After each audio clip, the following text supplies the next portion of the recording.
Welcome back to the WVON Morning Show. I am attorney Ernest B. Fenton. On the ballot for November 3rd is something more than the presidential election. It's more than the senatorial. Is that the word? The Senate election. There's something on the ballot that's going to ask you to vote no or yes, yay or nay, for the fair tax. And we spoke to a gentleman on the other side of the break who was all for the fair tax. Now we have on the line with us Austin Berg. He's the vice president of marketing at the Nonpartisan Illinois Policy Institute. And my understanding is that they're not all as excited about the fair tax as the previous guest. How are you, Mr. Berg? I'm doing well. That's a good way to put it. Not as excited. Why are you not excited about it? Because people aren't voting on fairness at the ballot. If people get their ballot, they'll notice that the word fair is nowhere on it. It's nowhere in the explanation of the amendment. It's nowhere in the plain text of the amendment. What people are voting on is power, and whether Springfield should have more or less power to tax Illinoisans, every Illinoisan, not just the rich, in new ways and in higher ways. When you hear folks like Mr. Folks saying that this is all about taxing the rich more, that's a political promise. And you pointed out what Illinois politicians do with political promises on taxes. They break them 100% of the time. 100% of the time. Mr. Berg, you know I caught that, right? You caught it. And guess what? Ernest, I'm going to give you some other examples to put, in your holster, right? So in your quiver. Yeah. The lottery is a great example. They promised the lottery money would go to schools. It doesn't go to schools. They promised some of your listeners might remember this, toll free in 73. The Illinois tollways were going to be temporary. Right. In 1989, they said that an income tax hike was going to be temporary. It was made permanent. In 2011, they said temporary income tax hike was going to be temporary. They made it permanent. And in 2017, they said an income tax hike was going to fix our finances. It made them even worse. They break those promises 100% of the time, and we should not be trading our power as taxpayers for that promise, and that's why people should vote no. So I think you're alluding to something that I'm not quite clear on. Is there something more to this vote than the raising of taxes? Is it giving the legislature or the government additional powers to raise taxes or somehow impact us in another way? Exactly right. So the rates are not in the amendment. People aren't voting on the rates. Those are rates passed by lawmakers, and they could change them at any time. What people are voting on is opening up the Constitution to allow for new types of income taxes. They can tax anyone at any rate on any kind of income. And what we are worried about most, and what all retirees should be worried about most, is a new tax on retirement income. Every single progressive tax state, all 32, also tax retirement income. Illinois, we don't do that because we protect our seniors. But this would open the door for a new tax on retirement income, and that's exactly what Illinois Treasurer Mike Frerichs said this summer. So no retiree should be voting for this. It opens up their nest egg to Springfield, and that is what they are going for next. So give me some clarification on this. I wish I had read the statute, but I'm certain that I'll do it after today's program. The current ability of the legislature to impact or raise taxes is what? So it would go to vote. What would it take? So the way it works now is if they want to hike income taxes, they have to hike them on everybody. And that's a really big political hurdle. So back in 2017, when they did that, there was a historic political exodus because there was so much voter backlash. Some people didn't even run. Other people lost their election. Dozens of lawmakers left Springfield because of how unpopular that vote was. Now, in terms of retirement income, this is the key point here. It's currently exempt from income taxes in Illinois. If they wanted to tax that retirement income, and they really want to, they would have to charge the full rate that everybody else pays. That's 4.95%. That is so unpopular. But what this amendment would do, again, we're talking about power. It gives them new power to tax. And one of the powers is they could tax retirement income at a different rate. They could say, oh, this is just going to be 0.5%, or this is just going to be a penny tax, 1% retirement income.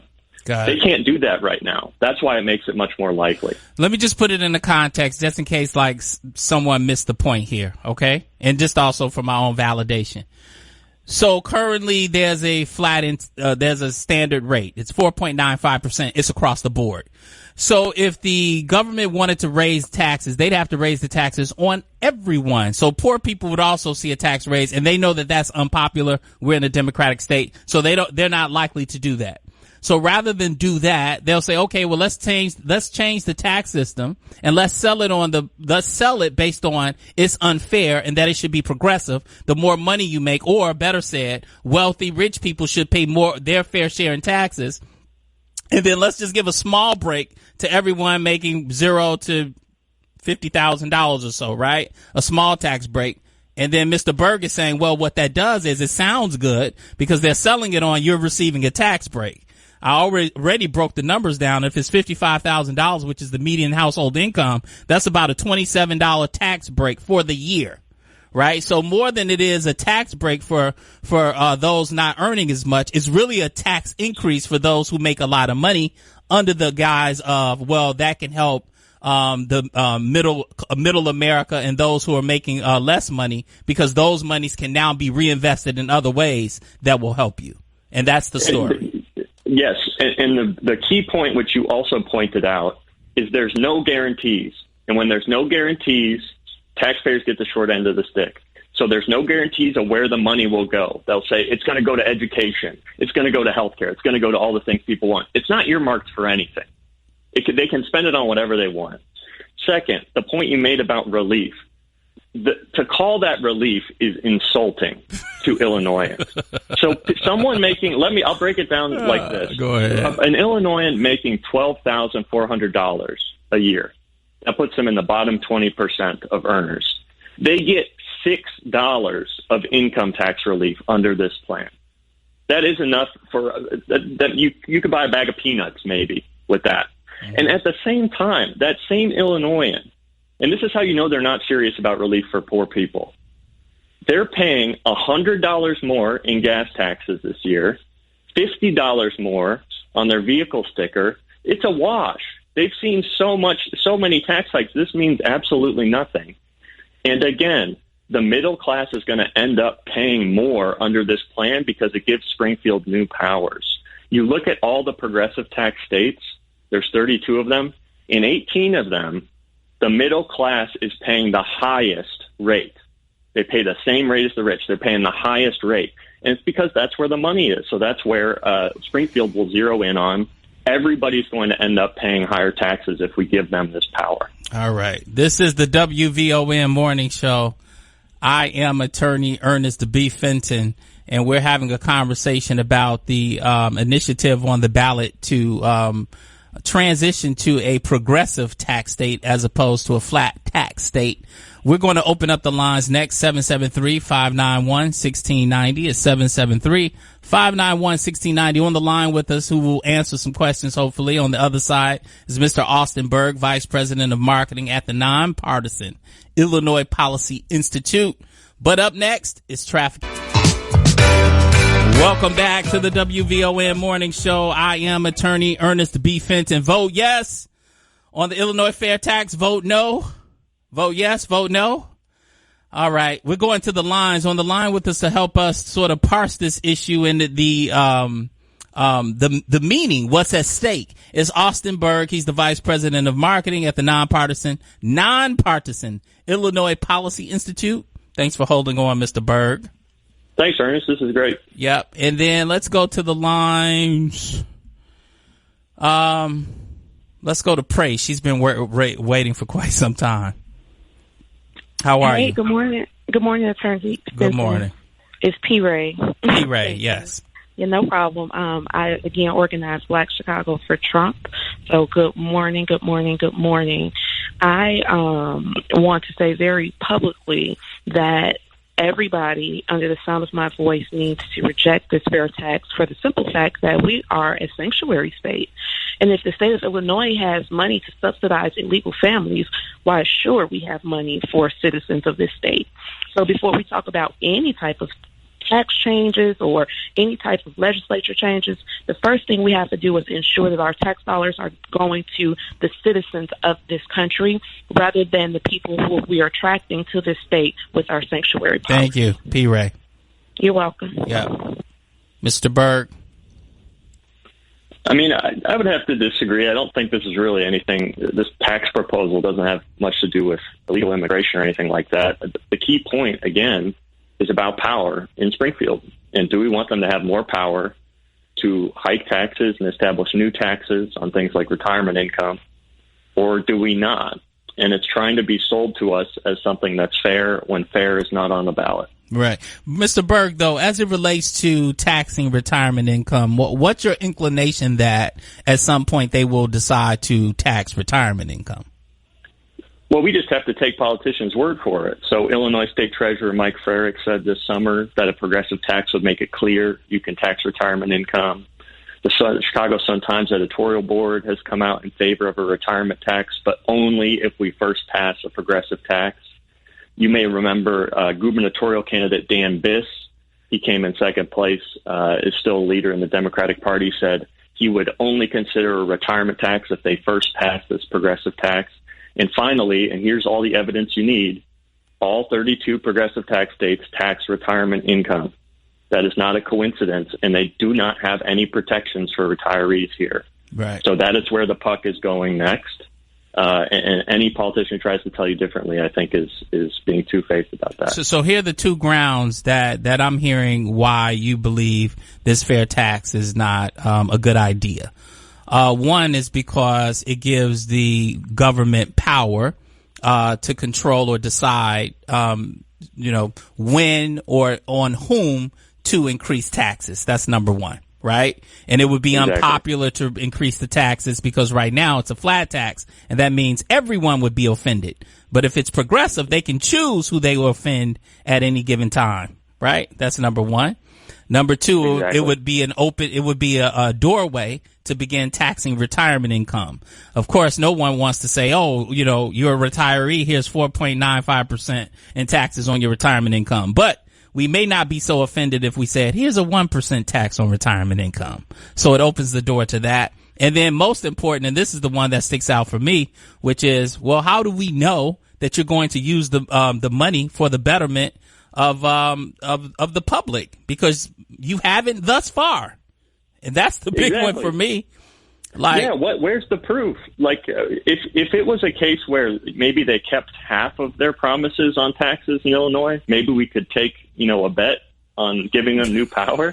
But the record is 100% they are broken every single time. And that means higher taxes on the middle class. It means taxes, an open season on retirement income if this passes. Yeah. I'd like to know, and I'm going to look more into it. Let's have a show on this, Zoe, next week. Let's have a show. I'd like to look at the budget for Illinois and see how the tax dollars are being spent, and especially in light of what's the aftermath of this pandemic in terms of the economy. I know a lot of cuts are going to have to be made. So how is Illinois preparing to sort of balance their budget or otherwise be efficient in their spending of our tax dollars? That's a good question. So, and then why would we give you a raise if you haven't even answered that question? All right. So let's go to Kevin on line 5. Morning. Good morning, sir. Morning. Hi. I just wanted to get clarification on a couple of things based on the part of the statute that's changing. So one, if the amendment is defeated, that still doesn't mean that the legislature can raise taxes, correct? So what this does, I can help explain this for the caller. So right now, we were talking earlier, if they wanted to hike taxes, they would have to keep it at the same flat rate, and everybody would see their taxes go up. Now, this removes the section of the Illinois Constitution that's called the flat guarantee. Instead, it puts in place language that says the following: the General Assembly shall provide by law for the rate or rates of any tax on or measured by income imposed by the state. That is the only new language that this approves. and you need to zero in on the words any tax. It doesn't say anything about a fair tax.